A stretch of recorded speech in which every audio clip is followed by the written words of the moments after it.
So thanks for inviting me out. No problem. This Happy is to have you. awesome. This is really cool. I like, I'm going to call it Crystal Land because this is really cool. You've got an awesome setup here.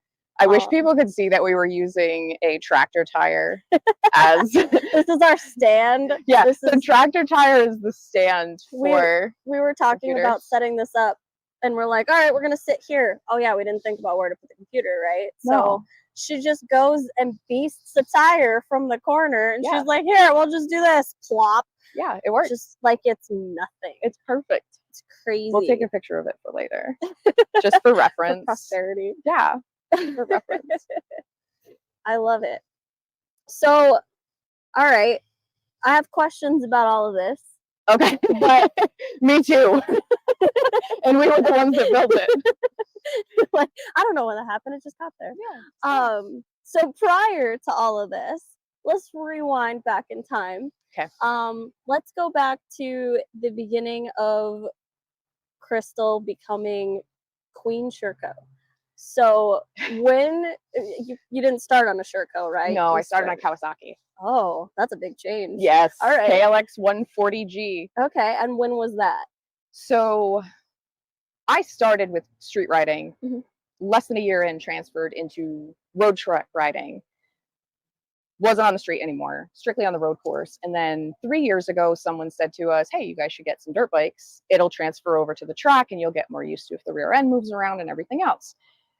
So we went out and I got the KLX and my boyfriend Anthony got the TTR 230. And, you know, we just went down to Hatfield McCoy that first year. And we were like, okay, this is awesome.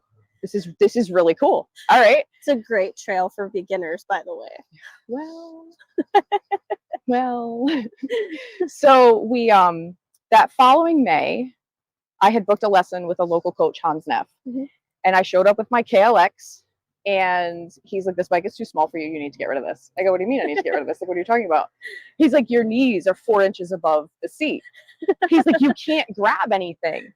I'm like, I just spent a fortune on it because I converted the suspension over to a KX100 suspension. I changed everything so that it would be better than it was. Because I mean, you had a TTR, you know, they have the play bike forks. Yeah. So I'm like, I gotta sell this. He goes, yeah, he goes, you're gonna die. I'm like, oh, well, that escalated rapidly. We don't like that. No. So I sell that, and then I'm like, okay, what am I gonna get? Yeah. So if you look at everything that says anything female, it's like beta cross trainer, beta cross trainer, beta cross trainer. So it's COVID at this point. And I mean, that lasted for a good 2 years where you really couldn't get bikes or anything. So I had a deposit on a beta cross trainer. It was stuck in port. It's 2021. And my first track coach, Chris Hafner, worked at a dealership up in New Hampshire, St. Hilaire. He's like, a Sherco is your next bike. I go, what's a Sherco? Like most people. Yeah. But what's a Sherco? And he's like, nope, you got to come up and see it. It's a 125 two-stroke. Now everybody's, right, that are telling you, oh, go get a beta cross trainer. It's a great bike to learn on. It's smaller. You're female. They're like, nope, don't get a 125. It's, you know, the power band's too sketchy. It's too this, it's too that. So I said to Anthony, I'm like, well, let's just go have an open mind. We'll go look at it. I sat on the bike and I was like, this is the bike. Like, Reese went home. The heavens opened up and there's angels singing. Yeah, it just felt comfortable because other than the cross trainer, everybody was like, oh, go look at a KTM 150. Yeah. And I had sat on one and I was so awkward on it. I have a short torso and really long legs. So I was like, I don't feel good on this bike. Yeah. Like, the guy's like, oh, you could get some bars. We can get you a seat. We can do this. We can do that. I'm like, this bike is $13,000 before I pay sales tax and all these fees and everything else. And you want me to spend another $5,000 before I even leave the dealership? I was like, I'm good. I'm just not comfortable ergonomics wise. So Sherco was mine. Went home, researched the brand. I was like, this is really cool. I like this. Started riding it and had to basically learn how to ride all over again because I came off a KLX 140 onto a 125 two-stroke. Yeah. So that was how Sherco started. And then I fell in love with the brand. The people behind the brand are awesome here in the States. You know, they're still handmade in Nimes, France. So it's a really cool company. That's awesome. That's super exciting. Okay, we're back. All right, we're live again. Technical difficulties. So We're if you're here. watching this, there might be a little bit of a change in what this looks like, the quality. But we got to figure it out. So we're good. We are good. So thank you. You're great with this stuff. Because you've been doing it for a while. You do a lot of video and I try. editing and all of that stuff. It's a learning experience. IT is not my jam. It is not. You wouldn't know that though, because I mean, I think you do really great with a lot of the stuff that you do. Thanks. Crystal's great at using electronics. That's what that was supposed to be. I'm limited to to what I know, and I don't know many things. Well, I mean, we're all limited to what we know. That's why we try and learn new things, right? Yeah, So, absolutely. anyways, all right. So we had gotten to Sherco. So Sherco number 1.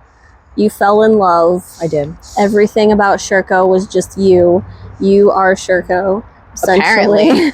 Apparently, I am Sherco. My nickname for Crystal is Queen Sherco. P3, they call me Miss Sherco. Do they really? Yes. Yes, when they tag me and stuff, they call me Miss Sherco. Jason and Steven. Well, I mean, you're so huge for the brand. I mean, I think, there's obviously people like Cody Webb who like win races and stuff, but like, I think you post more than Cody does. So I don't know. Cody posts a lot. My thing is, he goes through phases, right? Like he doesn't post like every day. I think you post like pretty much every day. I do. I started an experiment earlier this year just to see what would happen if I did, and then I figured from that I would learn what worked and what didn't work. Yeah. And then what, my particular audience wants to see. Yeah. My thing has always been like being humble, being real, like, yes, I fall. Yes, I fail. Yes, I also succeed. Yeah. I don't think I'm amazing on a bike, but what I am is passionate. Yeah. And if you can be passionate about something, I think it shows through more than, look at me, look what I can do. Like, yeah, sure, post some reels that you're super happy about something that you were successful with. But at the same time, this is a journey that really doesn't have an end. Yeah. Like, it is a journey that just continues and goes and goes and goes. And that's what's so cool about it. So, like, while Sherco is my jam, like, you love your Husky. Yeah. I don't think a manufacturer makes a bad machine at this point, but I just fit well on these. Yeah. And I think that, you talking about like showing your fails, that's something I've talked about with some other people too, is like, it's real to have you be online and posting that stuff, wearing your bike like a party hat is not something that everybody's willing to put out there. Yeah, that was a whole thing. But that was really like, it was crazy to see that. First of all, I was really glad you were okay. Yeah. But do you want to tell that story real quick? So we were in the Rock Slot Canyons out in Phoenix with Bo from Ready to Ride Rentals. Yep. And that was the last riding day of the trip. The following day was going to be like a boat day. And I had already struggled getting up this really rocky, loose uphill section. And I had fallen and hit my elbow. It was towards like the latter part of the day. And we were in this really, really narrow canyon that you just like, everybody struggled one by one to get through because it was so narrow at some points. And some people's bikes had to be like physically picked up and over depending on how wide they were, what type of pegs they had. Okay. So it was a struggle fest, and it was really overgrown in some sections because of all the rain they had. Whereas normally there was nothing there. It was legit a forest. So like you were waiting in a line of people in these plants that you looked like you were in Costa Rica or Hawaii. Yeah. And the plants were over your head and you couldn't see anything. And you're like, dude, I thought I was in the desert. And there were all these small bees flying around, and I'm anaphylactically allergic to bees. So like I'm super paranoid. I'm like, okay, I have my EpiPens, but you can't see where you're going. You can't see anything. They're all getting wrapped up in the axles. So you're pulling them out of the axles of the bike. Like they're all stuck in people's sprockets and chains. And it was an adventure. So we get to this point, and you need to do a pivot turn to the right to go up this hill. So I put my right foot on the rock and thinking it's okay. Now, at the time, I had boots that did not have an enduro sole. They had an MX sole. Ooh. My feet are smaller. Okay. For my height, they're probably too small, but that's besides the point. And I didn't think much of the sole. I was like, whatever, it's the sole of my boot. So I had put my foot on the rock, and it was wet. Yeah. But it was slimy wet. So when the bike rotated around, my foot slipped. And then as my foot slipped, the bike was still coming up, but I was moving back. So as I fell back and put my elbow up against the wall and cheese grated it, those rocks out there were really, really coarse. I cheese grated it, and then the bike flipped up and came down on top of my head. Thank God the visor on the helmet didn't break because it was still running and the chain was like running by my neck. Oh my God, I didn't know that. Yeah. Oh so my God. Thankfully for Bo, because I was in a full split, hugging the bike somehow. I had like both arms like up around the bike. My legs are completely, one's going one way, one's going the complete opposite way. Bo's like, wow, thank God you're flexible. He goes, but I got that all on camera. It's like, all right, perfect. Well, then we did it for the gram. Yeah. So yeah, that was I wasn't, other than my elbow being literally completely scraped off, I was fine. Which is crazy. It was an epic fall. It was oh my God. I remember seeing that and I was like, holy crap. And the first thing I remember saying was, is she okay? And then, all right, cool, she's good. Yep. Wow, that was cool. I aspire to have epic fails like that. If I'm gonna have them, they gotta be on camera and epic. Yeah, as long as you don't get hurt. I mean, but that's part of the sport. Yeah, and you got to do a really cool thing. I mean, I didn't go through that specific slot canyon, but I went through some of those canyons like that in that same area, and those are not easy. No, they're very intimidating. So they are. That was really cool because I was like, this is the area that Crystal fell. we had I know what I'm going through some of them the year before when we went with Bo. Yeah, but not these. I mean, these were literally like narrower than your bike in some sections. And he's like, yeah, just shove it through. I'm like, shove it through? Shove the bike through? Like, he's like, yeah, don't worry about it. It doesn't need plastics. It's fine. Like, yeah, we can replace that stuff. I'm like, oh, okay. Oh, it's your bike. It's not my bike. That's cool. So it was a good experience overall, though. I love riding out in Arizona. It's really cool. It's so different than here. Yeah. I mean, we've got plenty of mud, plenty of rocks, plenty of roots. Our rocks do not have traction. Nope. The rocks out there are very deceiving because they do for the most part. Yep. We don't have sand like that. It's not even really sand. It's like granular. You know, the ground absorbs everything when it rains and it gets all soft out here, and that's not the case there. Yeah. So it was a really cool experience. Yeah, it is very, very different. Riding in different terrain over the last couple years has just been like, when I went out west, I was like, okay, the riding here is one way, which, I mean, I grew up in Arizona, so I had just never ridden out there. I'd hiked it, though, and I'd, been in it all my life, so I kind of had an idea of what it was going to be like. But when you go to a new place, it's kind of crazy how different it could be. Visually, it can look very similar, but it can feel totally different on the bike. Even though, like, you're looking at it and you're like, okay, roots, rocks, got it.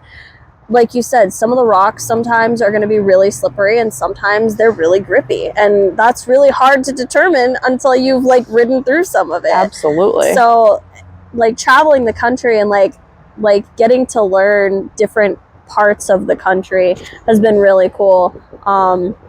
Just to be able to kind of see different things like that. I think it's going to make me a better rider. And I think that you've noticed kind of the same thing. Absolutely. Sometimes you go somewhere like Hawaii and Hawaii. It's just different. Hawaii. Yeah, they so the locals had told us there's nothing intermediate out here. They're like, everything is advanced and expert. And half of me was like, are they just saying that? Yeah. You know how some people are like, our area is the best area and here's why. But when we went out there, I mean, there's no dirt. Yeah. It's born of a volcano. And we were on Kauai, which is the jungliest island. And it was the first day, they were like, oh, this is the easy stuff. And we're like, easy stuff? I can't tell you how many times I found reverse with the bike off and my clutch out. Like, and then you're just like sliding, or you put your foot down and it just like, there's actually a video of Cody at one of the Hawaii races where he came up this hill and he just slid and slid and slid and slid like it was a water slide. And it looks like dirt, but it's Hawaiian ice. Yeah. So why nice? But that was really cool because the culture out there is awesome. The people out there are awesome. It's like this whole family vibe. Yeah. You know, we had a luau with locals, and that was another, you know, Ready to Ride Rentals trip with Bo. Not to plug Bo, but his trips are awesome. And it was just the whole experience was so cool. Like you ride out of your house and you're on the beach. Yeah. Like just, yep, we're on the beach and we're going to ride down the beach and then we're going to get to this river and we're going to ride through this river and then we're going to ride up to the top of this, you know, mountain, if you can call it that. I don't know what delineates that. You know? I think most of what's out there is considered mountains. Yeah. So you ride up to the top and it's just like water on one side and it's absolutely crystal clear and beautiful. And then the other side, it's all these jungly mountains. And that was where they filmed Jurassic Park. Oh, cool. Which was pretty cool. I'm just sad that Bo didn't take me to go see the Jurassic Park gate or what's left of it. Oh. So I am a dinosaur lover. But I thought you were going to say you were sad that you didn't see a dinosaur. And I was like, you know that they probably aren't hanging out there, right? I am the dinosaur. I am the dinosaur. Oh, that's funny. So where do you want to go next? If you could pick all expenses paid, you have to leave in an hour. Where do you want to go?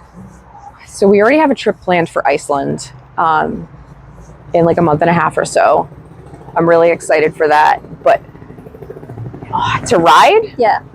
Because that's really the only reason I travel. I mean, yeah. Is there anything else that you would do? I don't know. I'm not going on a cruise. I am not, you know. I couldn't see you traveling without having riding be part of it. I need an adventure. Yeah. I can sit on the beach for a short period of time. Yeah. You know, I'm not really someone who drinks. So like sitting on the beach with drinks and like just watching the waves is like, okay, it's been 15 minutes. I'm done. I need to go see something else. Yeah. There's some really cool riding in Romania. Yeah. There's actually Sherco Romania tours, which is cool. Nice. Cyprus looks awesome. Interesting. Okay. Brazil. Yep. Looks really cool. Yeah. To say I would choose just one place, I don't know that I can. Croatia looks awesome too. And you're just riding along their coastline. But yeah, we're supposed to be going, if all works out well, to Iceland to ride the West Fjords, which is their cliffside. It's the biggest cliffs that are there, and you're just riding along the ocean the entire time. That would be so cool. And it's like the black sand in that area? Or, yes. Yeah. Yes, some of the beaches are black sand, but you can't go near them. Yeah. There's signs everywhere. Like in an instant, allegedly the water is extremely high and it just takes people away. So it's like, do not walk, like there's signs everywhere, do not walk up to the water, don't go anywhere near the water because the tides are very unpredictable. Wow. So I didn't know that. I don't mess with the ocean anyway. That's crazy. I'll mess with land. I'll mess with land. Iceland, there's a reason there's so much like mythology there. It just looks it's so epic. And just looks so cool. The landscape is just incredible to look at. I've had friends go and send me pictures and I'm just like, what is that real? Because it doesn't feel like it would be a real place. It doesn't. And they have some mountains in the highlands that are literally rainbow colored. And that's the color of them. Like you would think somebody photoshopped it. They didn't. Like that is the color of the land. But we won't be in the highlands. I didn't really want the highlands tour. If only for the sleeping arrangements, because you stay in mountain huts, which the view is really cool, but you're staying with like 15 other people and you're literally sleeping in like military style bunks. Yeah. I don't really want to be hanging out next to that many people that close that I don't really know who were probably wearing the same clothes all week. Queen Sherco's a little bougie. A little bit. I'm in that, like I need some running water. Yeah. I need some water. Which they allegedly have, but like, I don't know. They're like, yeah, we'll give you a sleeping bag. I'm like, I don't want to be in a sleeping bag next to Tom, Harry, and Bob. Like, is a sleeping bag enough in Iceland though? Like, I mean, they've got to be rated for the cold, but like Iceland to me is like really freaking cold. Their summers are like 60 degrees Fahrenheit, maybe a little bit more than that. And that's kind of what they told us to expect. It's like 50s to low 60s, which to me is perfect for that type of riding because you're expending so much energy that, you know, start off with something a little heavier in the morning and then by lunch you're like, whew, okay, this feels good. Yeah, exactly. This feels really good. That'll be perfect. Oh, that's so awesome. I'm so excited to see all the footage and stuff that you get from there. You just won't be any Shercos. No Sherco there? He's got KTMs, Huskies, and Hondas. You can't just import one for the day? They have Sherco Iceland. No, they do. Oh, they do. You're like, They do.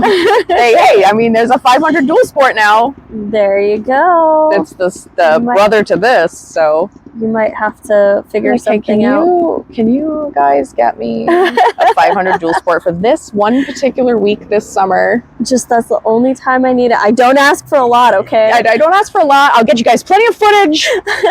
You can use it for marketing purposes for Sherco Iceland. I just want to be on the Sherco. Yeah, I want to be comfortable. That's the biggest thing. Is that's my whole thing about going overseas is. And you and I talked about this offline earlier, that I am very stubborn about this bike, and I haven't lowered it. I've done stuff, and it has been slightly lowered from factory because of the things that I've done, but it isn't truly lowered, and I keep being told to lower it and told to lower it, but I want to travel.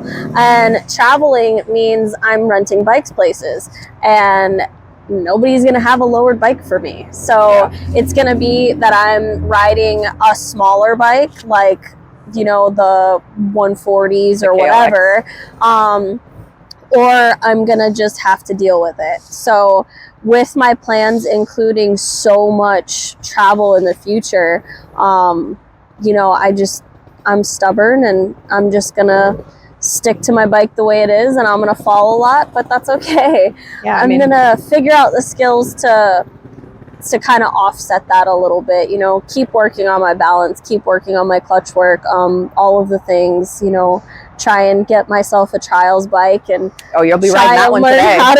You'll be on that one today. Do a little bit better on the things that I thought I knew, but I have a feeling I'm gonna learn that I didn't know them very well at all. That is the most humbling sport on the planet. So how did you get into that? So we got into, like I had said earlier, we got into enduro in order to, you know, have that transfer over to the road course. And then we were up at Club Motorsports, excuse me, in Tamworth, New Hampshire, and a bunch of people up there had trials bikes. And this one guy was like, hey, you know, ride this. It was the first bike that the suspension was soft enough for me out of the box. So that was cool. Rode that around, and then the next week, Anthony bought a trials bike that was local, and we got immersed into that. Okay. And it's really, really cool how these skills transfer over from the trials bike to the enduro bikes. And you can't, you know, one of the biggest things with trials, and I know we've talked about this before, is you can't muscle your way through things, especially not on a 125. Yeah. You have to be precise, and your body position has to be where you want it to be, or the bike isn't going to do what you want it to do. Like that bike. And if you watch Pat Smodgy, like that bike is an extension of him. Like him and the bike move in this just, like they're just one. Yeah. And you're saying, how did he just do that? But it's really cool to see. And I mean, I aspire to be like 1/100th of the rider that, you know, Pat is. Yeah. But it's a really cool, humbling sport.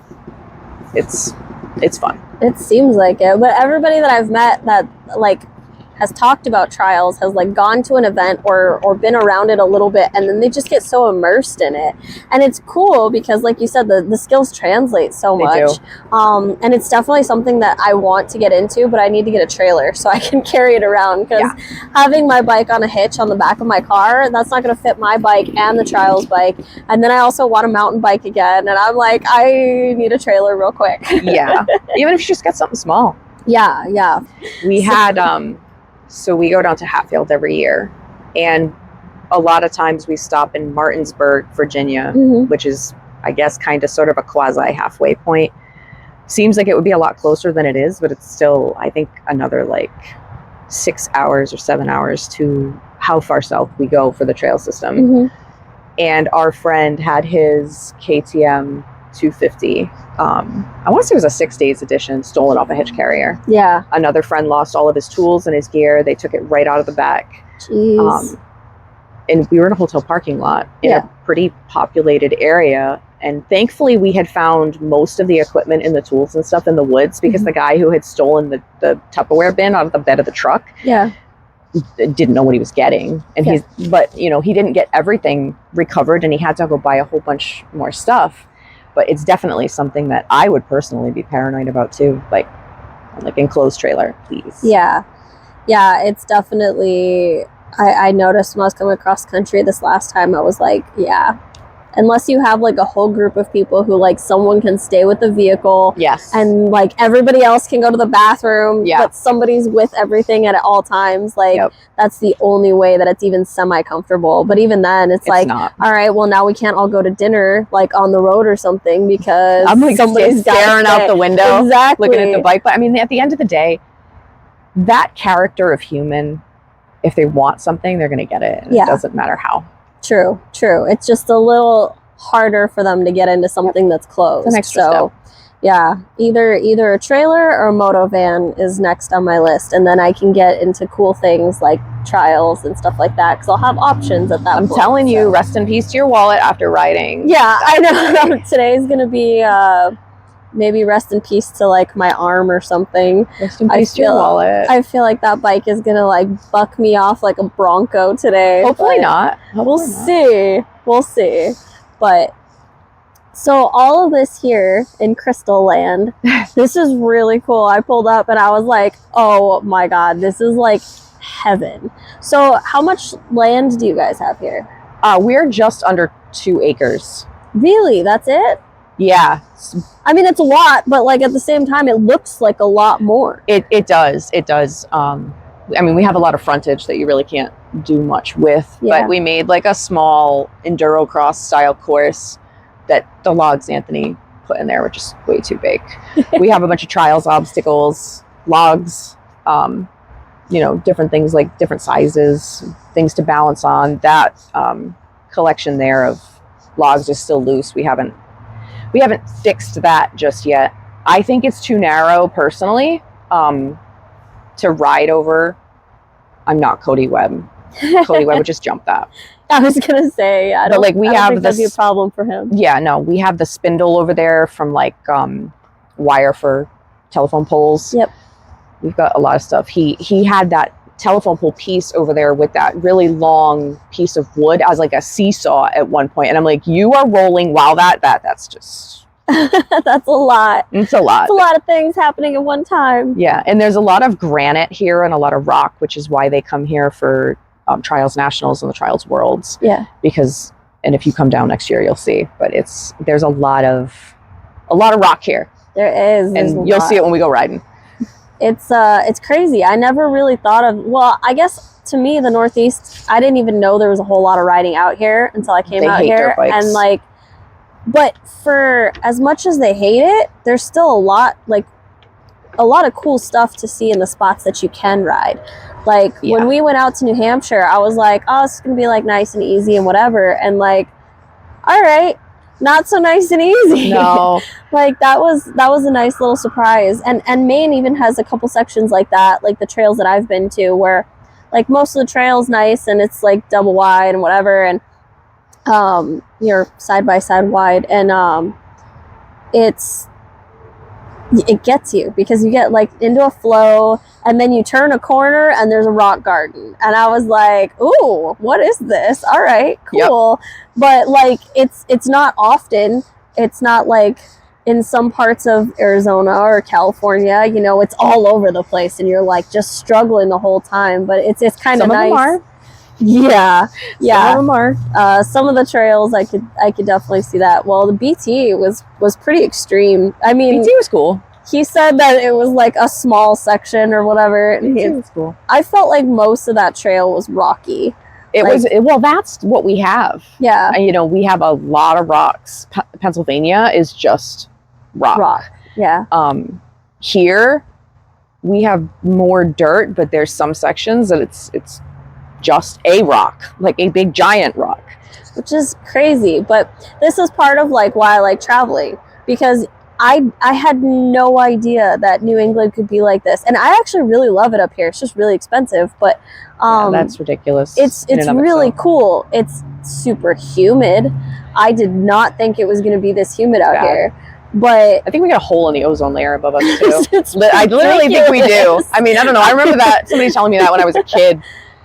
It makes sense. But it's cool. I like to go new places. I like to see new terrain and be surprised by stuff like this. This is so awesome.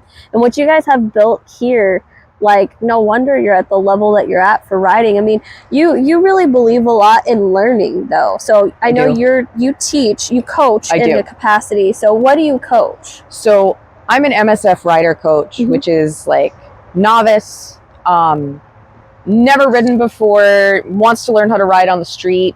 I teach their intermediate course, their 3-wheel course, their sport bike rider or advanced course.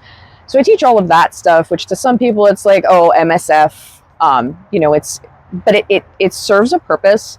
But the coolest thing about MSF is the adult learning principles and the psychology behind it, which applies to everything. Yeah. But I am a nerd, self-proclaimed nerd. Yeah. Graduated high school at 16, just nerd.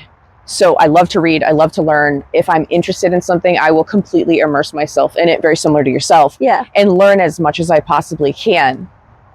It's a pro and a con, because the con side of it is that I will hold myself back and think that there's more that I need to learn before I can go tackle something that is like a few levels above where I am. Yeah. Versus just trying it and seeing what happens.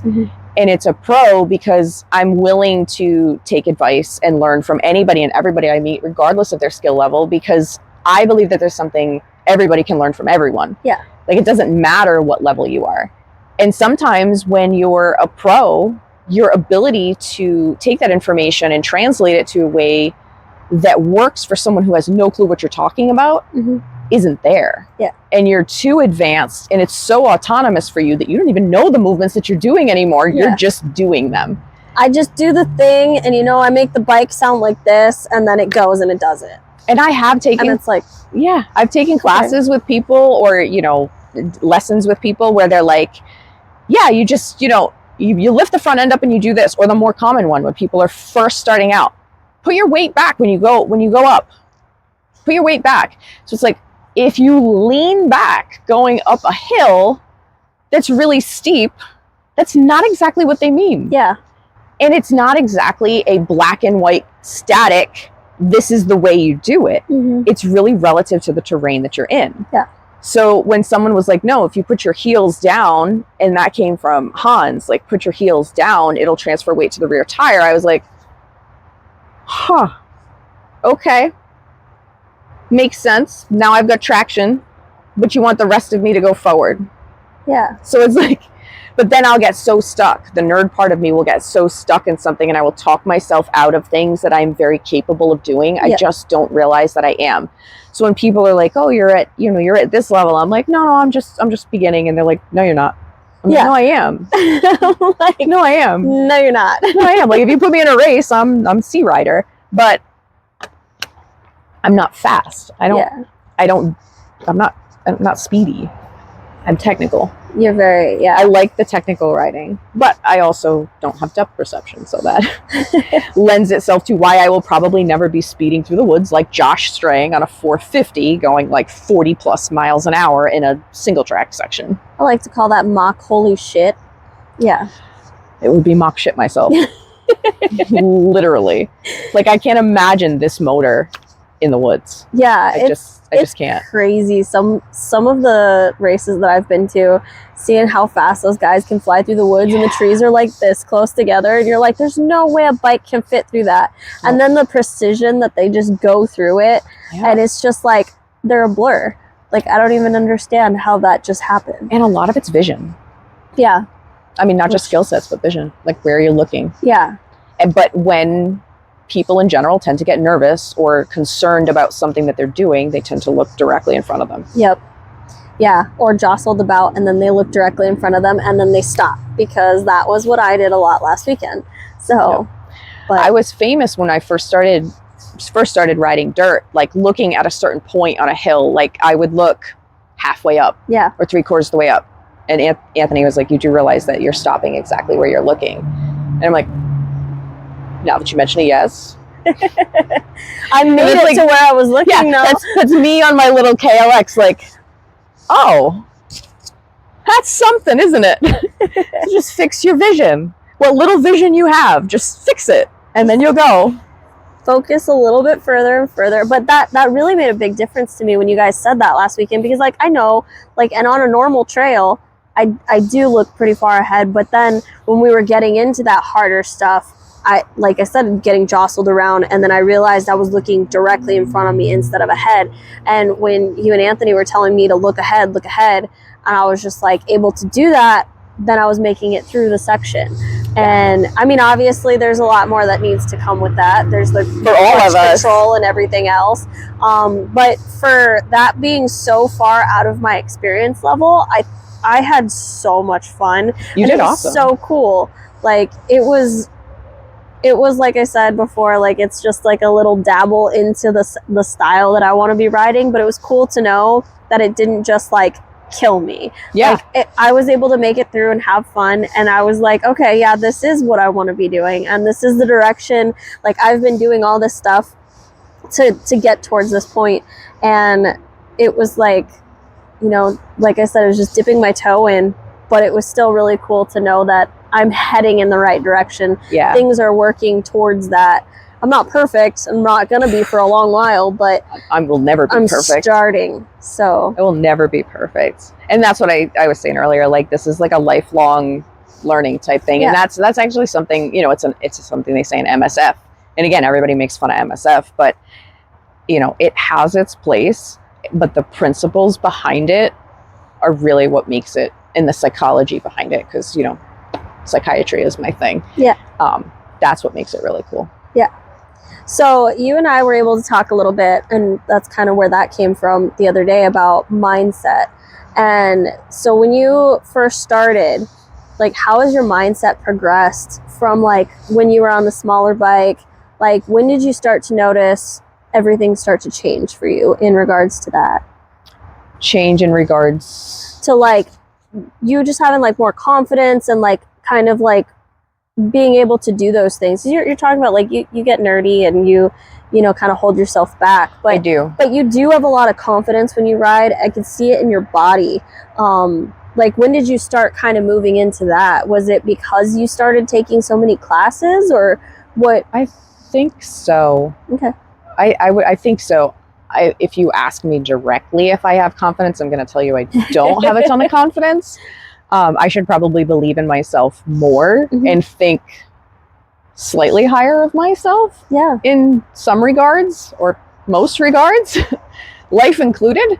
But I think that being able to learn from so many different people and take so many different things away, in summary, it gives you the confidence, like, okay, I know the mechanics of this and how it should work, so I think I'm better able to execute it at this point.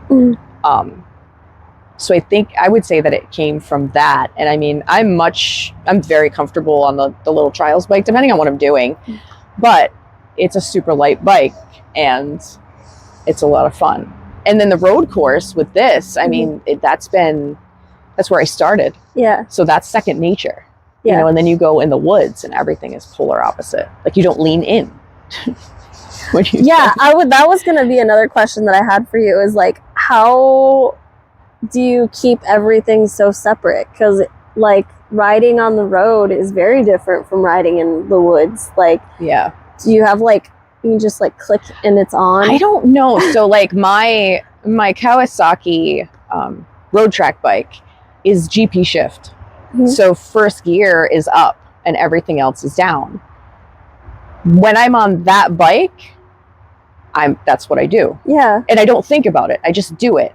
But when I take this out on the track, this is regular shift. And I just do it and I don't think about it.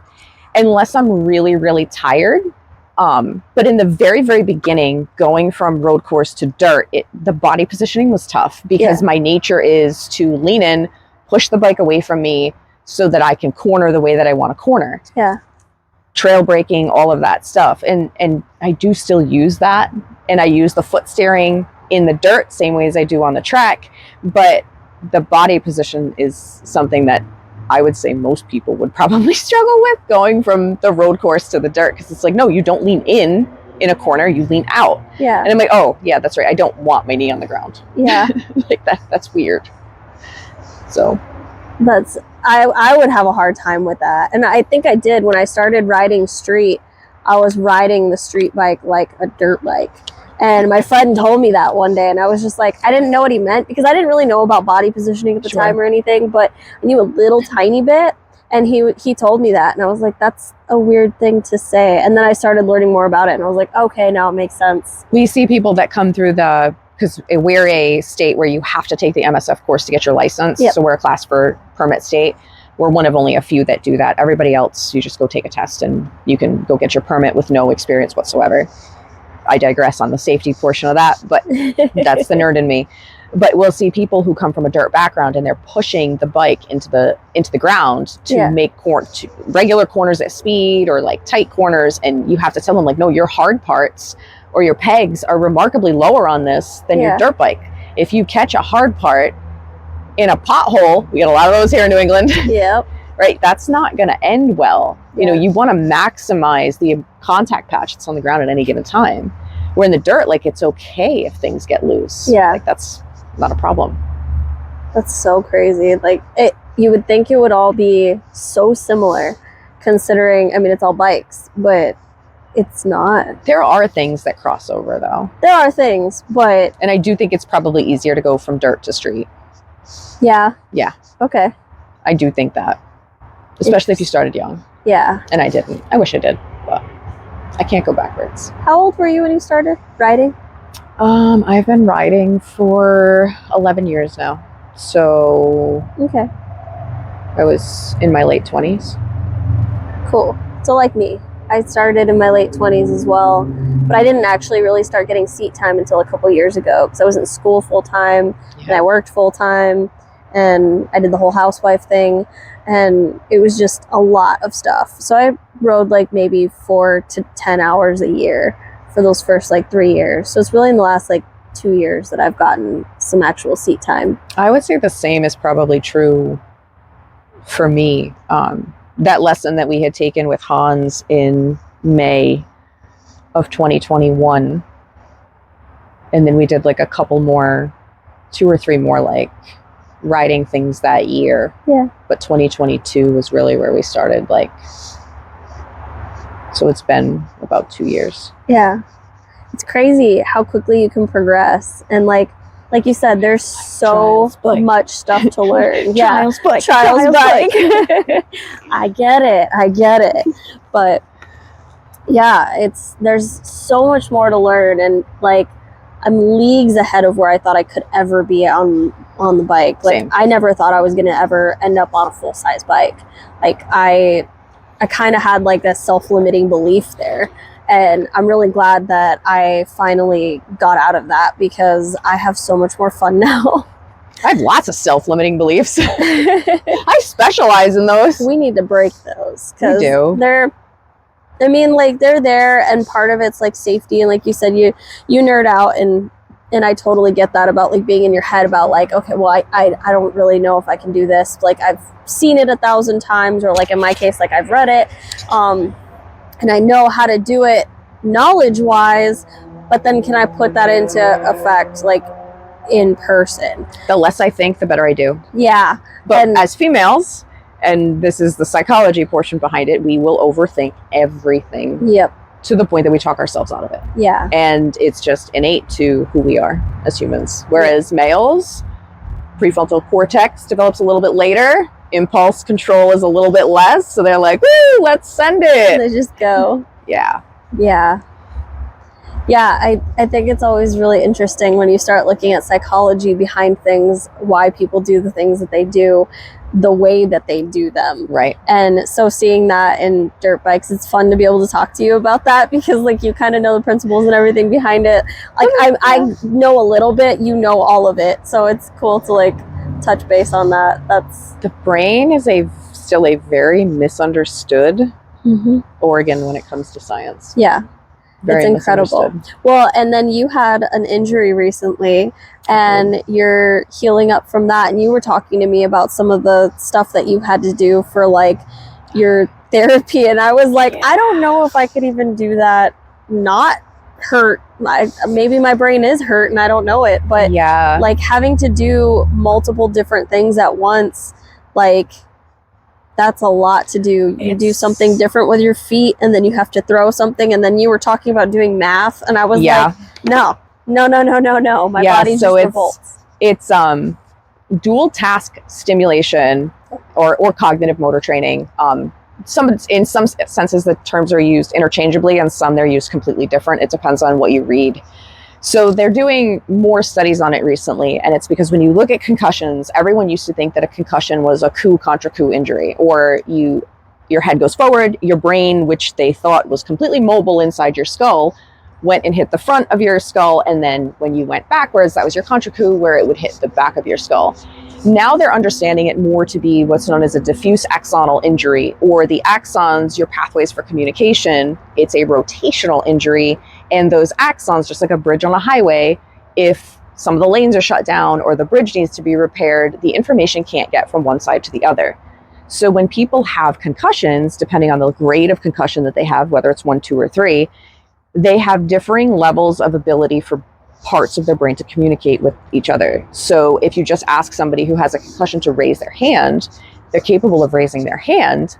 But if they then need to hop on the opposite foot and then answer a question at the same time, something has to give. Mm-hmm. So when the person is an athlete by nature and they're a sport person, you'll find that the cognitive task of processing information that needs to come out verbally, be it someone asked you a question or you needed to do a math equation, is what suffers. Mm-hmm. Whereas the general population who does not tend towards sport will solve the problem first, mm-hmm. and then do the physical task and separate them completely.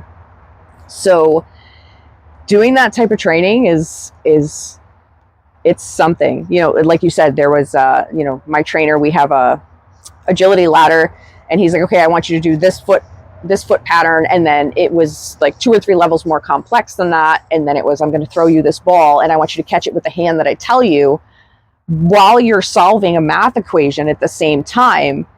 And as we're going through this and things are getting more and more complex, things are like, I'm answering things wrong, and I'm like, wait, what did you just ask me? Because I just can't make the information make sense. But they've done some studies with some elite athletes, and they found that even if they don't have a brain injury in terms of a concussion, that their performance is incredibly enhanced after they start this training, because their brain is better able to make decisions under duress. And in any sport, race, competition, whatever, you're making decisions under duress. Yeah. You're like enduro, you're coming up to an obstacle and you're in a race and you need to determine your best course of action and your best line. Mm-hmm. Sure, you can take a step back depending on what's going on and look at it first, but at the same time, you still need to do the autonomous physical tasks that your brain doesn't have so much cognitive energy expenditure for. But think about what happens next, and think about, okay, if I set myself up this way, then I can't do that, mm-hmm. or I can do this. So it's mind-boggling, the stuff that I've been reading, honestly. Yeah. It's crazy how much like neurosciences have advanced so much, even in just the last decade. And, we're going to go off on a tangent here, just because we're nerdy about it. But but it's really, really cool to see. And like you said, they know that doing that kind of training can actually make you a better athlete, because it helps your cognitive abilities, for lack of, just simplifying everything. And that's incredible, because you can just add, athletes since the beginning of time have just been, working on their bodies, and I'm going to go faster because I can move my body as fast as possible because I'm used to it. But then you add in that cognitive ability, and it's a whole new world. It is. It's incredible what it opens up. It also makes you feel really dumb when you can't do third grade math. When you can't do like third grade math the old way, because third grade math the new way, forget it. I would get completely confused. But like when you're there and you can't do third grade math and you're like, wait, what is that? answer. 3 plus 3 is 12. What? Like, but when you're doing all those things, like, I could just imagine though, like, if that was something I really started to focus on, how much better of a rider does that make you? Because like you said, you're able to just like do it a lot faster. Your brain's more used to it. And I mean, just like any other muscle, like, you know, your brain's not a muscle, but, you know, using a muscle, you're going to be able to just do it automatically. And it's going to be the same thing. Your brain's going to be so used to doing that quickly while doing 100 other things. And it's just like, it's so cool how dirt bikes can change the world around you. And like, it's just, I don't know. Dirt bikes are awesome. They are awesome. I wish I found them sooner in my life, but I'm glad I'm here now. Like, yeah, I do too. But at the same time, like, you're a lot like me. We both were into cars before, and you know, what would our lives have been like without that stuff? Because I think that for you played a really big role in your life, just like it did for me. Yeah, you know, that absolutely. was like a huge portion. So as much as it would have been really cool to do that, what would you lose, you know, going back and changing that? That's a huge, like, then you're talking about space-time continuum and everything. And like I said, I'm a nerd, so I get really into all of that. But where would I be if I had? Yeah. What kind of parallel universe could we accidentally start by, you know, going back and changing this? And we would be down the biggest rabbit hole. Dude, it could take years. Like, but we'd go right to the other side of the globe. There's not enough time. No, unfortunately. But okay. Now that we've been on this huge tangent, but I mean, it all was relative. I expected nothing less. But so when you race a lot out here, well, I feel like you race a lot. I run like 2 races ever, so to me, you race a lot. Do you have any races coming up that you're gonna do? Well, once you're cleared. So yeah, I'm not cleared yet. There is one more sprint enduro next month if I'm cleared in time. And my clearance is largely based on my ability to do that CMT and DTS type stuff, so that my performance is good. Yeah. And not under, because I mean, racing, obviously there's the anxiety that goes along with it, and everybody deals with that a little bit differently. But when your heart rate's elevated, you know, you're less able to make educated decisions about your next steps. Yeah. Which then you suffer physically for, because everything's fun under 80%. Yeah. But in a race, you're not usually under 80% of your capability level. So there's that. That would be probably the last one for the season. I just do a small local series. I haven't gotten into the hair scrambles or anything like that. There are some turkey runs later in the year, but those are non-competitive. They're just fun. Yeah. And then all the stuff that I do on the track is I'm a coach for the road course. So those are non-competitive. I don't race on the road course up here. I don't really particularly like the track. It's really bumpy and it's just not fun. Yeah. Not fun. Do you have any trials events you're going to be doing? I want to. We didn't get to any last year. And we haven't been to any yet this year. Those are way more mind than physical, truthfully, because you got to remember where all your gates are. You can't miss your gates. You got to remember all of these sections, and you got to do it 3 times. Yeah. Well, or 4 times, depending on which class you're in. So I really want to. There's some that we have like penciled into our schedule, so I'm hoping that we can make those before the end of the year. That'd be cool. There haven't been any women that have competed this year. Really? Yeah, I don't think there's been one. So you have to. Oh. Oh, she goes.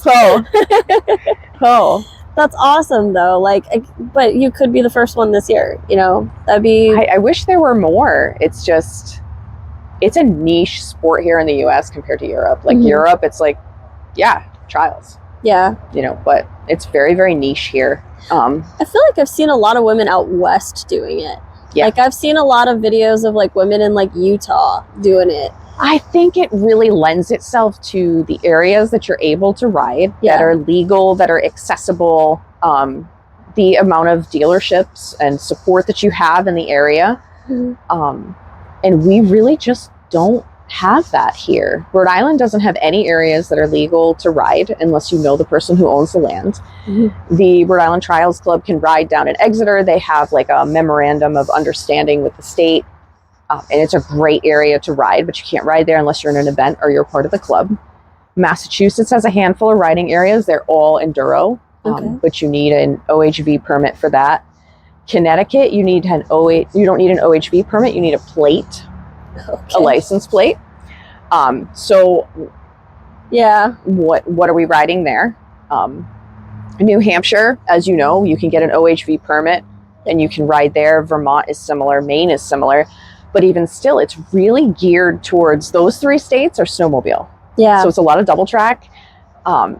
It's a lot of side-by-sides. It's a lot of quads. And the funny thing about that, everybody knows this, like the quad and the side-by-side, people say we ruin the trail. Yeah. And we're like, no, we actually don't. Yeah. You guys ruin the single track by stuffing yourselves in there. So we just don't have, we have a lot of motocross. Yeah. And that motocross scares me. It is very scary. I'd rather have trees than jumps. Yep. I roll triples. I will always roll triples. It is a little bit scary. I think I've just seen so many big crashes. Yeah. I was at a couple supercrosses where some big crashes happened and they were like right in front of me. And at local motocross tracks, I've seen some pretty gnarly stuff. So, and you know, being in your field too, I'm sure you've heard about stuff. I have. I mean, neuro stuff and dirt bike injuries kind of unfortunately go hand in hand. So they do. You hear about all the worst parts of things. Yeah. And that really sucks. But I think that technology's come a long way in the past, like you said, decade or so. And the helmets are a lot better now than they were 10 years ago, even 5 years ago. The technology is just getting better and better to help prevent concussions and things like that. I wish I had my other helmet on. I do. But again, you can't go back in time. Yeah. There's a reason it happened. But it'll all work out in the end. Yep. It's just. And now you know next time. Yeah, I won't use that helmet anymore. It didn't have concussion prevention technology in it. You know, like Bell has the MIPS in it. I have a 60, an FXR 60, and they have the suspension system inside. And I honestly can say with absolute certainty that I will never ride with another helmet without it. Yeah. If it's available. They don't have that yet for trials. Yep. Not that I'm aware of anyway, but. And that's also a 3/4 face helmet, which you need for line of sight. But I will not ever ride without concussion prevention and a helmet. We don't bounce as well as we did when we were little kids. Is this your first concussion? It is not. No. Okay. I had a few. I used to play soccer at a pretty high level, and I had a few when I was in high school. They obviously presented differently, and I was 15 years old. My senior year, and I had gotten two of them that season. And like you said, you heal differently when you're younger. You do. When you get older, you're like, oh man, everything is hard now. Yeah, and every concussion is different because like which part of your head did you hit? Yep. You know, what was the rate of speed? Yep. You know, did you or did you not lose consciousness? What symptoms did you have after the fact? You know, are you dealing with double vision? Are you dealing with, you know, sensitivity to sound, to light? Is it just cognitive? Do you have like brain fog? And then the other thing that people don't necessarily realize is that anything that you had pre-concussion, whether it's a vision issue, a hearing issue, or a psychiatric issue, anxiety, depression, ADHD, you name it, worsens after the concussion. Oh. Or if you didn't realize you had it, becomes very apparent after the concussion. Okay. So people who suffer from, say, you know, depression will all of a sudden find that they're incredibly depressed after the concussion, even though there's no thing that they can directly correlate it to environmentally, even if they've been, you know, and I work in psychiatry. So even if they've been compliant with their medications and their therapy and doing everything, it's their brain is healing and those pathways are healing. So the collateral workarounds that your brain had developed and the way your neurotransmitters functioned is different. That actually makes a lot of sense because I've kind of read that with Alzheimer's, if somebody gets sick or if they have an injury anywhere else in the body, all of a sudden their symptoms get worse. Yes. And so that makes a lot of sense. Yep.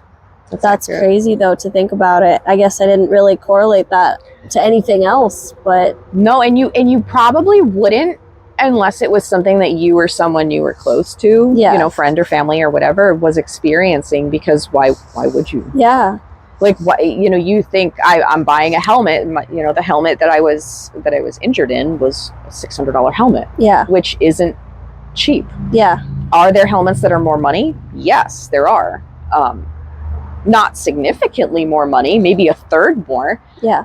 But had I known then what I know now, I would have done it. That's really funny. Not like haha funny, but because of you getting injured like that, when I was getting a new helmet, and this was right around the same time, I made sure that mine had that in it, because I was like, ooh, like, this is definitely not something to mess around with. And I know my last helmet didn't have that. Right. It was just a cheap, like, $200 helmet that, you know, just found it and whatever. Well, that's the thing. People get into this sport and, you know, it's not as bougie as people who go to the road course and race their, you know, Ducati Panigales. And there's nothing against those people, but that's a completely different budget than someone who's buying, you know, a clapped out 20-year-old KTM because they're so excited to go get out in the woods. Yeah. And they're finding this used helmet for $60 on Facebook Marketplace. And it's just like whatever they can get. Yeah. So it's, you know, with my other protective gear, I've always used Liat. Yeah. Because of the founder and his white papers, and he is a surgeon and he sees all of this stuff. Yeah. So it's like, for it to be developed by the very person who's treating the injuries that are caused by a lack of protective gear, or protective gear that's not as functional as it should be. Yeah. I'm like, okay, let me wrap my head around that. Give me the science. Yeah. Give me the science and the history. Those are my things. Yep. All the nerdy things. I love it. Yeah. And I didn't know that about Liat. I had There's white papers on all of it. Yeah, there's a white paper for their knee braces, the C-frame knee braces, and it talks about how the brace will fracture before your femur or your tib fib will, because it's built with that specific pressure in it, so that will take that, because a lot of times, I shouldn't say a lot of times, there are times that people have broken their femur and it's severed an artery and you're out in the woods, but it's the knee brace that caused the injury. And you'll hear people say, well, I don't wear braces because they cause that. Yeah. But that white paper discusses the science behind why theirs won't or shouldn't, and how it prevents ACL, MCL, LCL tears, but it obviously can't prevent PCL in the back. Yeah. Because anything that blows you forward, like backward from the front, that strong is it's gonna do it's gonna do what it's gonna do. Like, you get that much force, there's only so much we can do, and nothing's perfect. But, and you know, I had done research on helmets, but I also got a weird shaped head. So it's like way longer front to back than it is side to side. So that's like me and my European head. It like makes it really weird to find helmets that fit right, that don't like hot spot and you're like cross-eyed out there because your helmet's killing you. Oh my God, that's so funny. It was really funny. I was talking to my friend about helmets and I was going to buy one, and she was making fun of me because I wear a large helmet. She's like, you have a big ass head. And I was like, I don't though. I don't have a big head. I have a lot of hair. Yeah. And it does the same thing. And like, it's actually dumb because I got the new helmet and it fit perfect. And then I got my hair cut and I thinned it out, and the helmet's just a little bit too big now because I thinned my hair out, and it's dumb. But in about 2 months, it'll fit perfect again. There you go. I was like, it's a little bit big right now, but it's all right. But yeah, it's just like, you don't think about the subtle things that change your head shape or, you know, whatever. And it goes into what helmet fits you and is comfortable. Yep. So not only do you have to think about, you know, MIPS technology, but then you have to think about what's going to fit your face and not give you a headache by the end of the day and things like that. So, or roll off your head. Yeah. Or cause more damage than because it doesn't fit right. Yeah. Which you don't want any of that stuff. No. So. No bueno. Well, I think the only other thing that I have to ask you then is something that I don't know how much you're going to have to say on this. I'm really interested, actually. Oh, boy. So one of the things that we usually talk about is fitness and nutrition. Okay. So I know that you're in the gym a lot. Your routine seems pretty focused on helping you ride. and I watched you beast my bike the other day. That was incredible. You just lifted it like it was nothing. I don't know. Is that from like, are you in the gym like doing deadlifts all the time, or like? So a lot of what I did fitness competitions like 10 years ago or so. By the way, if you haven't caught this, she has done so many cool things in life. She is just like, in another life I did this, in another life I did that. I haven't. Anyway. I'm not that cool. I promise I'm not that cool. Whatever. I'm really not that cool. Continue. So yeah, it's not, I used to do a lot of that stuff, like how much can I lift? And some of what we do now is how much can I lift? But a lot of what we do now is unilateral. It's balance. It's making sure that one side is not too strong over the other. Doing a lot of things that use accessory muscles and build up accessory muscles to prevent injuries. Yeah. So it's more of like a whole body thing. Like, yes, we do have days that are dedicated to lower body and days that are dedicated to upper body, but it's less of like, oh, what's my 1 rep max? You know, I've never been a 1 rep max person. I've also never really been a cardio person. I have like steady state cardio ADD. Like I can't just run on a treadmill and watch Oprah. I can't run on a treadmill either. If it makes you feel any better, you know how much I run, and I cannot do it. You put me on a treadmill, I will die doing 1 mile. Yeah. Like I have to have things to look at. No, I can row. I like the rower. Yeah. That's fun. But yeah, it's really centered around like, you know, grip strength and things like that. So I don't know how or why I did that with your bike. But I'm gonna have to cut that video into the YouTube, because I just picked it up by the tail with she literally just, and I was like, I struggle. I mean, I know I'm small, but oh my god, you made it look like it was nothing. I was like, good lord. I guess I'm stronger than I think I am. Yeah, like total superwoman, just like boop. Like you could have just used one hand. It didn't even look like you needed both. Like it was crazy. The two balanced me. I was like, I don't know. I just, Lord. You do what you got to do. But it was really cool. I was very appreciative, by the way. Thank you. Hey, I'm here. That was really awesome. But yeah, so that's cool to know. You know, you're focused on like full body. I think one of the things that I've been focusing on lately too is mobility in general. As we get older, you know, a lot of people don't focus on that and they lose that ability, but I think it's really important for riding to have that, but also because I'm so short on the bike. So like I was talking earlier about one of the things I need to make automatic is like when I start to come to a stop, I need to just be able to move to the side and stop like that every single time, instead of just like when I know I'm going to be stopping like for a little while, then I'll do that.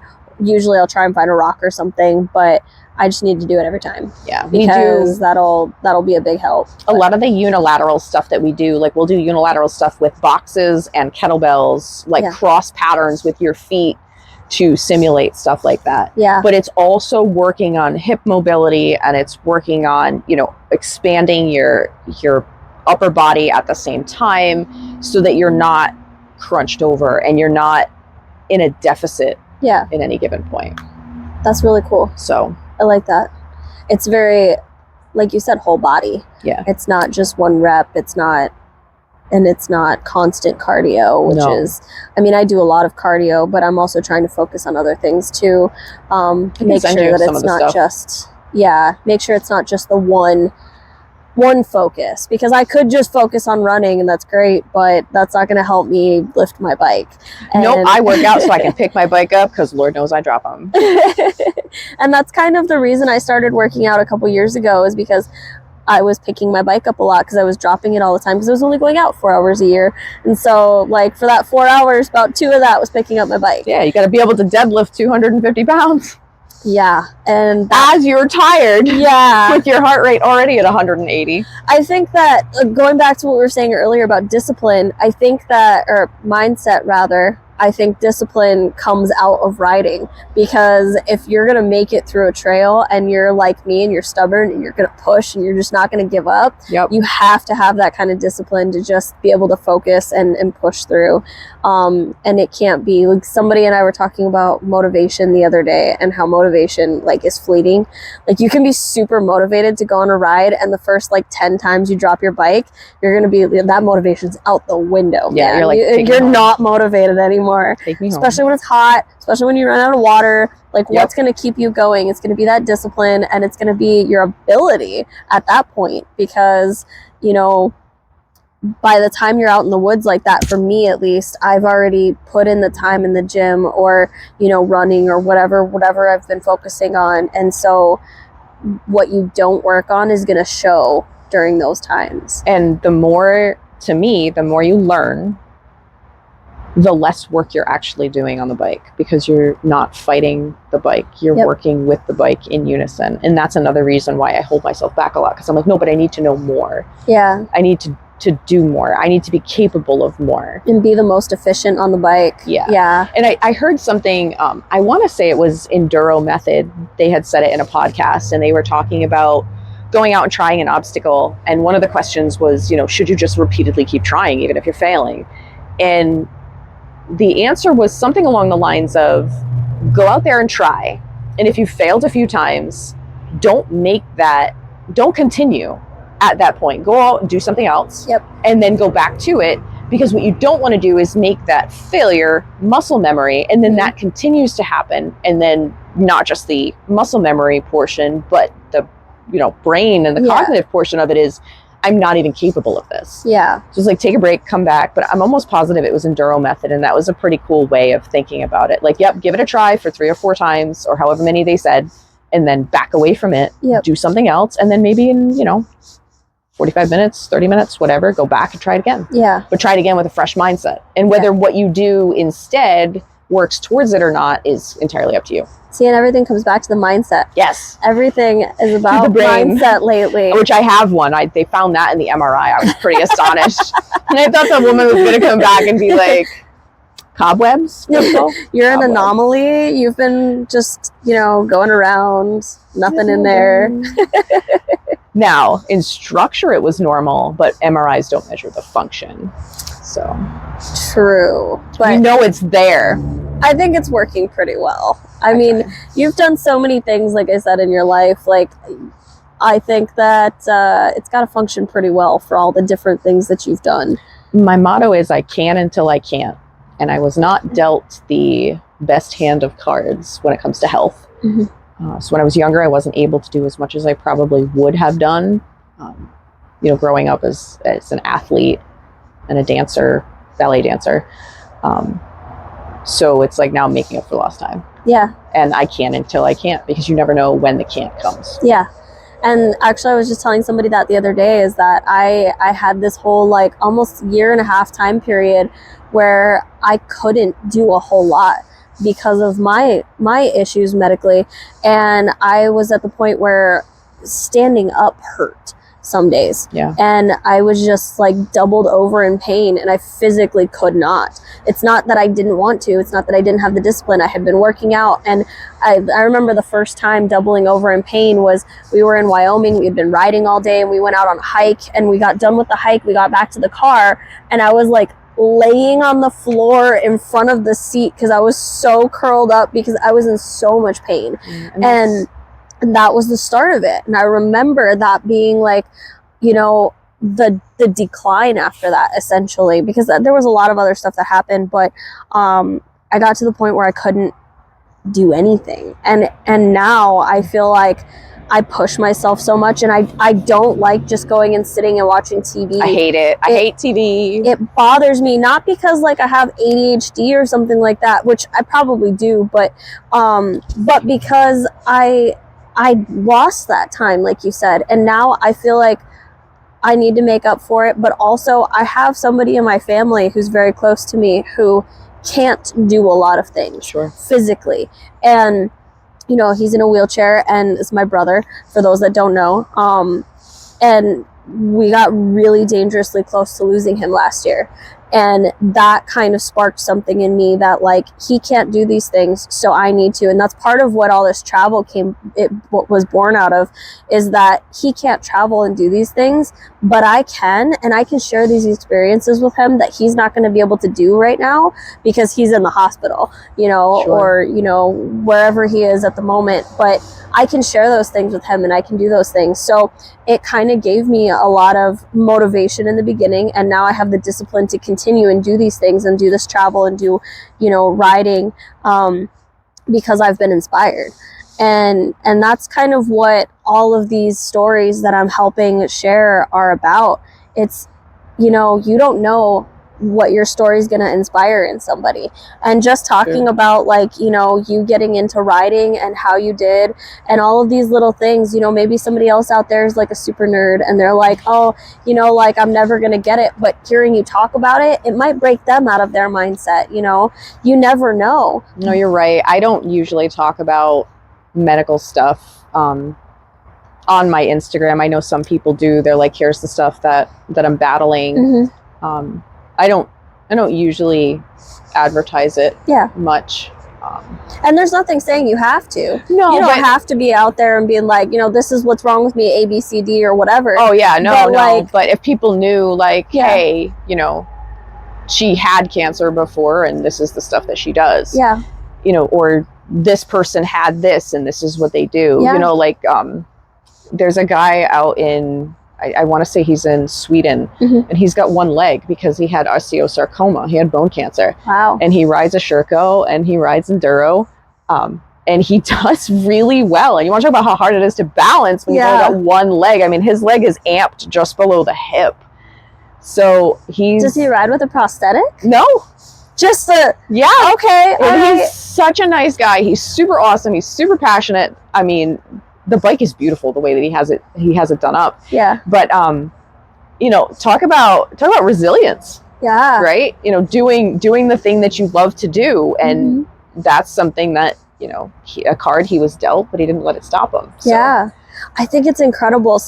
You start talking to people at events and you hear some of the coolest things, whether it's you know, a 15-year-old kid who's got his family behind him and, you know, is racing, or if it's somebody like Darcy who also went through cancer and was dangerously close to death. And, you know, she talked about her story with that, and I didn't know her entire story when I started talking to her about it. I kind of knew a little bit, and I was like, oh my God, Darcy. But there's incredible people in this sport. It brings out some of the most amazing people. I would agree. And meeting these people and hearing these stories has inspired me time and time and time again, and makes me just want to be better because I can be better. Sure. And because I have the ability to do that.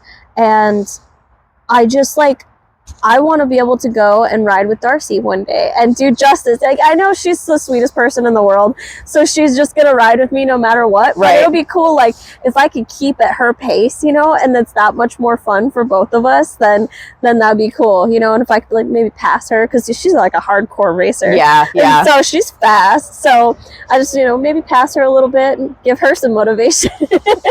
Come get me. But that's the coolest thing about dirt bikes is the community. It's passion. And it's passion. And there are some people that, you know, don't have passion and heart, and they're very easy to pick out, but in a sport like this, they're few and far between. Because you really have to be passionate about this to engage in type 2 fun on a regular basis, like we're going to do in a little while. And enjoy it. And then go back for more. You're basically signing yourself up for a sufferfest that, to be super nerdy, your anterior cingulate cortex, if you're doing something you don't want to do that's challenging you, develops more. And then all the other things that develop. And then when you do hard things like this and you're doing these things that you maybe don't want to do, but now you've pushed yourself and you're in a position where you have to finish the trail, for example. Sure. With no water in the heat. You don't know anything about that, though. I don't know anything about that. But you know, when you push yourself through stuff like that, though, it does help rewire your brain and change, again, going back to mindset. And Yep. it really helps with that. And for somebody who, you know, prior to bikes, I was pretty deep in depression. I mean, a lot of it was situational. I had a lot of stuff going on, but bikes saved me. And it's incredible that I've come as far as I have, and I owe it all to bikes, you know? Yeah. And I mean, the people around the bikes too. Yeah, but you bet them because of the bikes. Exactly. The sport is what brought me these people, and I have these amazing people in my life now that have just been supporting me, and it's just so cool. I have people on the other side of the world now who I talk to like almost on a daily basis. That's cool. It's just so awesome. Like, I'm this small town girl, and I get to talk to people in Australia and like in other parts of the world. It's like, oh my God, this is awesome. Yeah, it's cool. Like, it's cool. It's cooler than anything that I ever dreamt of. And, you know, I'm here talking to you in person. Yeah. Like a year ago, I could barely speak to you on Instagram. And I'm like the most approachable person ever. I'm literally a Muppet. I know I tell you that all the time. Like, I'm literally a Muppet. Like, I like to laugh. I like to have fun. Yeah. But on Instagram, you never know, right? Like, well, no, you see that's the true. thing, you see it on Instagram, and part of it was going back to what you said in the beginning was you share everything that's real. You don't just share the wins. You share, you know, you wearing your Sherco like a party hat, and, you know, other things like that. So you share your struggles, and it makes it real, and that is what makes you approachable. You're not just this perfect person who's just perfect on the dirt bike all the time. Completely imperfect. All your hair is just like perfectly done and everything, and like, you know, you look great. Don't get me wrong, you do. You look fantastic all the time. But you're real. And I try to be. That is ultimately when I reached out, I was like, okay, she really is like this. And she's not just putting up a front. No, and I'm not capable. Yeah. I'm really not capable. I do not have a poker face. I'm just not capable. Like, this is what you get. I don't have the bandwidth in my brain to pretend to be someone else, depending upon who I'm with. Like, to me, it's so much easier to just be who you are and be authentic and have passion and express that passion to other people that you meet in the sport, and, like, you know, go on adventures together and, you know, share memories and make memories and meet more cool people and do it all over again, like rinse and repeat. Yeah. Than to be like, oh, well, I'm in competition with this person. No, I'm in competition with me. Yeah. I'm not in competition with you. Yeah. You're not, like, if you're in a race, sure. But at the same time, I'm still in competition with me because I am the person that I had to beat to get to the next level. Yeah. It doesn't matter who I pass. It matters, like, if I want to get over that log over there that's almost 3 feet tall, it's me that has to do it. Yep. If you do it and I don't, or vice versa, it doesn't make us any less than or more than the other person. Yeah. So, like, just be a good human. I tell my patients that all the time at work. Just be a good human. Yeah. Be the person that you want to hang out with. Be the person who you want to laugh with, who you want to experience things with. Just be a good human. Yeah. That's my thing. I love it. Yeah. I absolutely love it. And I can until I can't. Yeah, and I can until I can't. Yeah, but I'm friggin' stubborn, so the can't. You're like, no, I'm not there yet. I am not there yet. I'm not there yet. I am very thick-headed. That's why I'm surprised they didn't find just all skull. Like, there was a brain in there. Something in there. All right, cool. Something. It's not just air. Well, so we covered fitness, we covered travel, we covered your beginnings and how you became Sherco. Because you are Sherco. I am Sherco. I don't have an identity anymore. My identity is Sherco. But along with fitness, we usually talk about nutrition. Okay. So how do you feel about nutrition and how it affects your riding? So nutrition is huge for me. I have a lot of food allergies. Yep. That's the very simplest way to put it. And nutrition is huge. I eat primarily a paleo diet, although I do eat rice, but not long grain rice. I have a lot of foods that just, anaphylaxis is not fun. I'll say that much. So I eat foods in their most natural form. I would say 90% of the time. Like, this is how the food is created. This is how the food is meant to be eaten. Organic, not processed, like doesn't typically come out of a box. Or if it does, it's also organic. I can read the ingredients. I know what they are. Balancing out proteins, carbs, fats, good fats, and nutrition. In the concussion healing process, electrolytes have probably helped me more than anything else has. Because they're allowing the fluid to stay in the cells where you need it to repair and keep your membranes intact. So I'm huge with that. It's another reason I don't really drink alcohol, maybe like 2 or 3 times a year if I'm lucky. I guess maybe lucky is not the right word, but I just don't. Like, I don't think poorly of those that do after a ride if they want to drink to relax and that's their jam. That's awesome. But to me, I'm like, science-wise, I'm like, okay, they're going to be dehydrated tomorrow, and I don't want to be dehydrated tomorrow. I want my water with electrolytes, and then I need more carbs now than I did before, because based on the zone that my heart rate was in the whole day, I burned carbs. I didn't burn fat. So I probably go a little too far with that. But because of my allergies, typically when I'm riding out on the trail for the whole day, I won't eat. Because I don't want to have an allergic reaction when I'm out in the woods and God knows where. And I always have my EpiPens with me, except Sunday when I got stung by a bee. But thankfully, I was a quick 15-minute ride to where they were.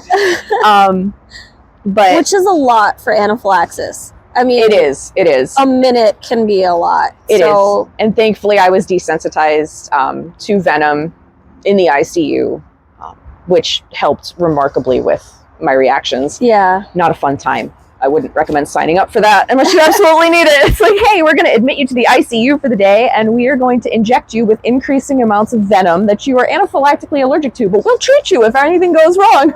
I didn't even know they did that. That sounds like mild torture. Oh yeah, it's great. It was actually pioneered up in Boston with the specialists that I see for my allergies and stuff. But yeah, I mean, nutrition is huge.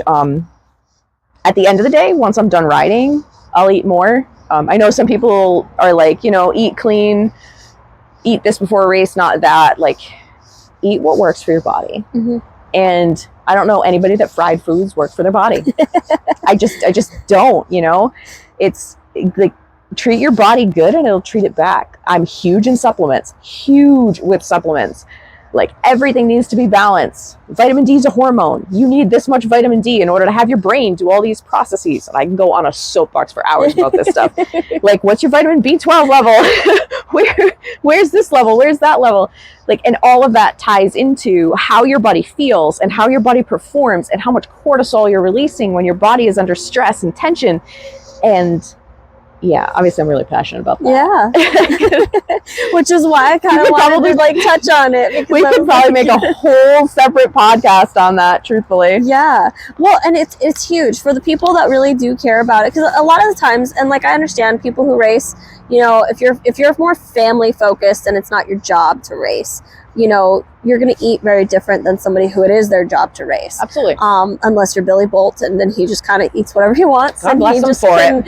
Freaking run perfectly on anything he eats, which is awesome. God bless him for it. I sure a lot of the rest of us have to focus on what we eat and eat better and whatever, because we notice that it makes a big difference. I've noticed that since I switched the way that I eat, it's made a huge difference. And when I switched previous to this last switch, I've switched a lot in life and how I eat, because I've been trying to figure out for a long time what works best for my body, right? And all of the fads and everything. And I've been really into nutrition since I was like 12.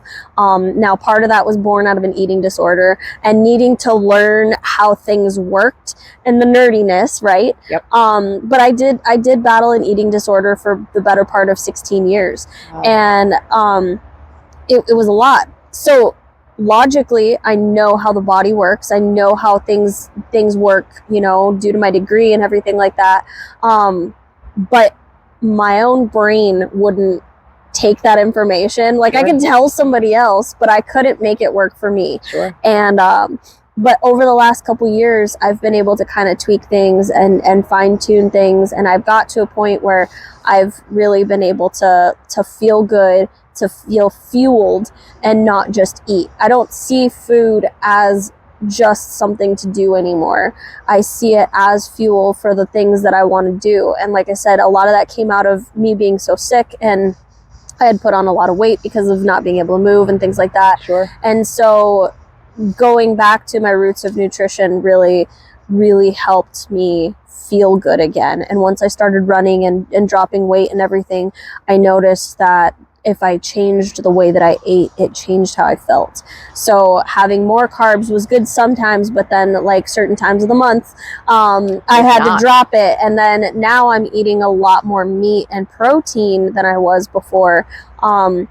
And my body is running way better like this. And I actually don't really crave carbs anymore like I used to. I used to be a carbaholic. Like, Sure. I used to absolutely love eating like a box of pasta.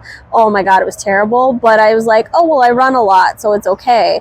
But even if you run a lot, that much pasta is not good for you. No, it's not. And you look at the reward system in the brain. And there's a really cool book. It's called The Hunger Habit. Okay. Talks about the philosophy and the mindset behind people who engage in eating that is not healthy, be it restrictive, binge, or otherwise. All of those are impulses when you think about it, and there's a compulsion in your brain and your impulses to act on it, even though logically speaking, you know that that's not something that you should be doing at a given time. So the Hunger Habit talks about the difference between satisfied and content. So just ate a really big meal and you want a really big piece of chocolate cake. Not that I would ever want a piece of chocolate cake, but that's besides the point. And if you eat the piece of chocolate cake, you're satisfied. But you're satisfied because you met that impulse and compulsion that you had in your brain. But are you content? And the answer is typically no. No. Because you don't feel good physically. You don't feel good mentally because you've engaged and indulged in something that you shouldn't have that is then going to have negative effects down the road. So that helps a lot of people in changing just that in terms of mindset as it relates to food and, food as fuel and food for survival. I just eat food the way it was meant to be eaten. And there are some things that I will eat that come in packages, yes, but they're typically all organic. I know what the ingredients are. You look up the company, you know where stuff comes from for the most part. And that's really born of I had to survive. I used to weigh 40 pounds less than I do now, but that was because of my food allergies. It wasn't in your case, you said you had an eating disorder. For me, it was, what do I eat that isn't going to try to kill me? And I've developed that it was 2015 when things kind of started to fall into place. That I figured it all out with the help of people up in Boston. And now it's like, okay, we can stop putting the weight on. But most of it, I guess, is muscle. If I'm picking Happy up and tossing I around. was gonna say you're pretty, to me at least, when I look at you, and I think we're always a lot more critical of our bodies. Absolutely. That's just like, we look through a very skewed glass at ourselves. It's true. But I don't see you as being like any kind of overweight at all. I see you as a beast, man. Like, you are freaking rocking it in the gym all the time. You post your selfies, and I'm like, that's my accountability. I gotta post if you didn't post it on the internet, it didn't happen. I mean that's what it is a lot of times nowadays. But I think that's really cool, though, that a lot of people are able to do that and use it as accountability. It keeps you in line, and that's great. It's part of that discipline, part of that mindset again. And if that's a tool that you can use to keep going, then awesome. And I'm always happy to be the friend to help keep someone accountable. Doesn't matter where they live. Like, hey, did you go to the gym this week? No? What'd you do instead? Eat potato chips, watch TV. How do you feel about that? Not so good, huh? And that's if somebody wants you to do that. I mean, and that's the big thing. I've had a lot of girls at work now, one girl started running again, and she was just like, that's because of you. And I was like, you didn't have to do that, you know that, right? Like, I wasn't telling you that I run because I wanted you to go and run. But it's like you said, it inspires people. But yeah, it does. And I'm learning the difference between, like, it's not, everybody doesn't feel shamed by it, and that's cool. It's cool to inspire people, and it's cool that people see me doing something and they want to do it too. You know, there's a couple girls at work who were like, do you think that maybe I could try and ride your bike sometime? And like that, I thought that was the coolest thing ever. I was like, oh my God, yes, let's do it. Like, let's set up a day. We're going to go. Like, I know the perfect place because there's sand. So if you fall, like, it'll be all right. It'll be like, a little softer. I'm like, we got to do this. We got to do this. Oh my God, it got me so excited. But like the fact that they're even willing to try, you know, like, they've never had an interest. I think that's the coolest thing. It is cool. And it's just born from talking about it. And again, just these stories and getting so excited. Like you were talking about the passion. I have a passion for dirt bikes. I have a passion for finding out what it is that makes people, you know, that got people into riding and makes them continue to do it. Yeah. And continue to torture themselves. Yeah. We like suffering together. I think that's the thing. We're all a certain type of personality, just a little bit of crazy. And sometimes a lot of it. Yeah, it depends on the person. Some of us are crazier than others, but it's really fun and it's really cool, and I absolutely love it. So same. On that note, thank you again for doing this. But thanks for having me. I think we should wrap it up and start riding. Yeah, we'll be here for hours if we don't. Sounds like a plan to me. Awesome. Well, thank you guys, and we'll see you next time. Peace.